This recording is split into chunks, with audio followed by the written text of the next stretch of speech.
పిల్లలు, అందరూ బాగున్నారా? అవును పిల్లలు, పోయిన వారం మీ అందరికి వాక్యాన్ని చెప్పాను కదా, దానికి ఆన్సర్ మీకు దొరికిందా? మెలకువగా ఉండుడి, విశ్వాసమందు నిలకడగా ఉండుడి, పౌరుషమ గలవారై ఉండుడి, బలవంతులై ఉండుడి. దీనికి గల జవాబు మొదటి కొరింథీయులకు రాసిన పత్రిక 16వ అధ్యాయం 13వ వచనంలో ఉంది. అయితే మీ ఆన్సర్ కరెక్టేనా పిల్లలు?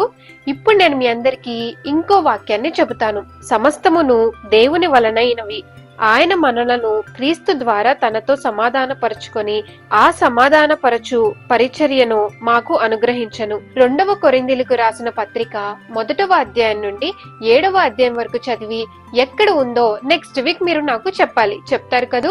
అంతేకాదు పిల్లలు, ఈ బైబిల్ చదవటాన్ని మీరు ఒక మంచి హ్యాబిట్ గా అలవాటు చేసుకోండి. అస్సలు మిస్ చేయొద్దు. ఓకేనా పిల్లలు? సరే, అయితే ఇప్పుడు నేను మీ అందరికి ఒక మంచి కథని చెప్పబోతున్నాను. పిల్లలు, కథ వినటానికి రెడీగా ఉన్నారా?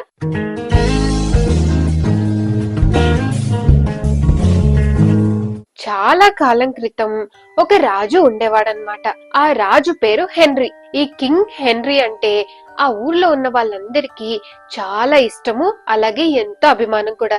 ఎందుకంటే ఆ రాజు ఎంతో మంచి నిర్ణయాలు తీసుకుంటూ ప్రజలందరికీ ఎంతో చక్కగా సహాయం చేస్తూ ఉండేవాడు.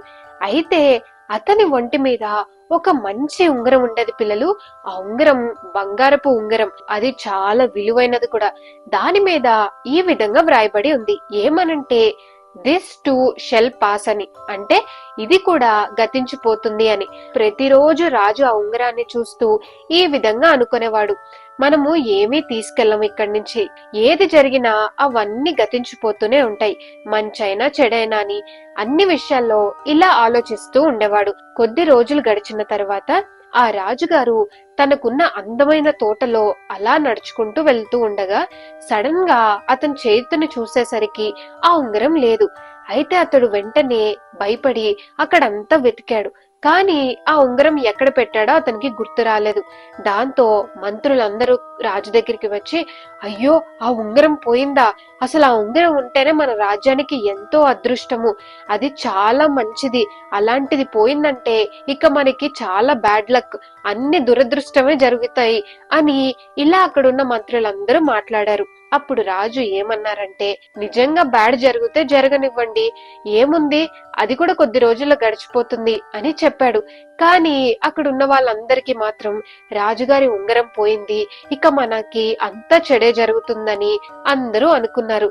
వాళ్ళు అనుకున్నారో లేదో, 1-2 రోజులు గడిచిన తర్వాత ఆ ఊర్లోనే ఒక కార్నర్ కి కొంతమంది ఉంటూ ఉండేవారు. అయితే వాళ్ళ మీదకి వేరే రాజ్యం సైనికులు వచ్చి వాళ్ళ మీద అటాక్ చేసి అక్కడున్న పంటంతా నాశనం చేసి అందరి మీద దాడి చేశారు. దాంతో అక్కడ ఊర్లో ఉన్న వాళ్ళందరూ ఈ ఉంగరం పోయింది కదా, అందుకే మనకి ఇలా జరిగింది అని అన్నారు. కానీ రాజుగారు మాత్రం అక్కడ ప్రజల దగ్గరికి వెళ్లి వాళ్ళందరికీ సహాయం చేసి కావాల్సిన ఆహారము అన్ని సదుపాయాలు ఇచ్చి చక్కగా చూసుకున్నాడు. ఇలా చూసుకున్న తర్వాత అతడు తిరిగి తన ప్యాలెస్ కి బయలుదేరుతూ ఉండగా అతడు తన రథం మీద ఒక వంతెన మీద వెళ్తూ ఉండగా ఏం జరిగిందంటే, ఒక్కసారిగా ఆ వంతెన కూలిపోయి రాజుగారు కింద పడిపోయారు. దాంతో ఆయన కుడి చేతికి పెద్ద దెబ్బ తగిలింది. ఎంత పెద్ద దెబ్బ తగిలిందంటే ఇక అతడు ఒక కత్తిని కూడా చేత్తో పట్టుకోలేకపోయాడు.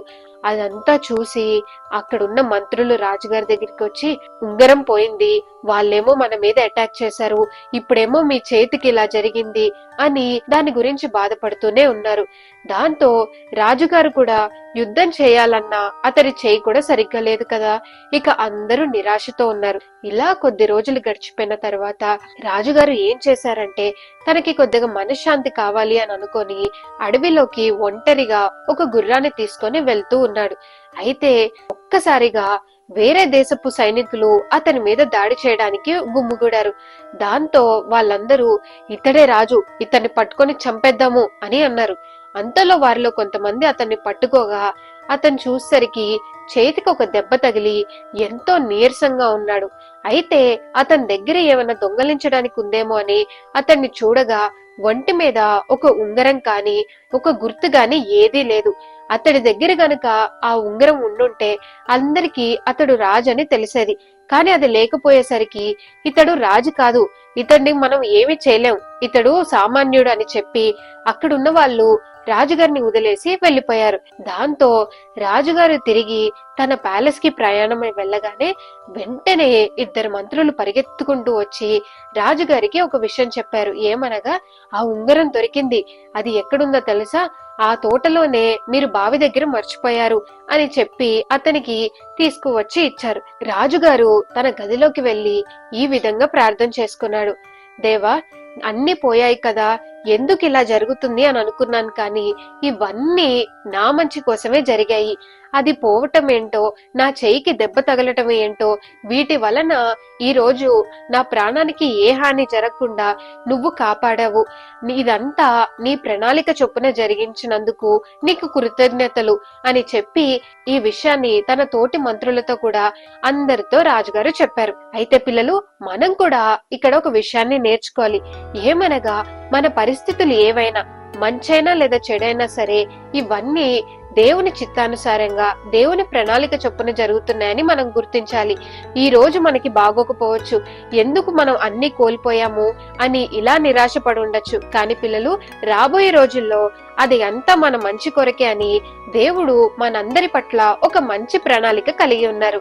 కనుక మీరందరూ ఎప్పుడు పాజిటివ్ గా హ్యాపీగా ఉండాలని కోరుకుంటున్నాను.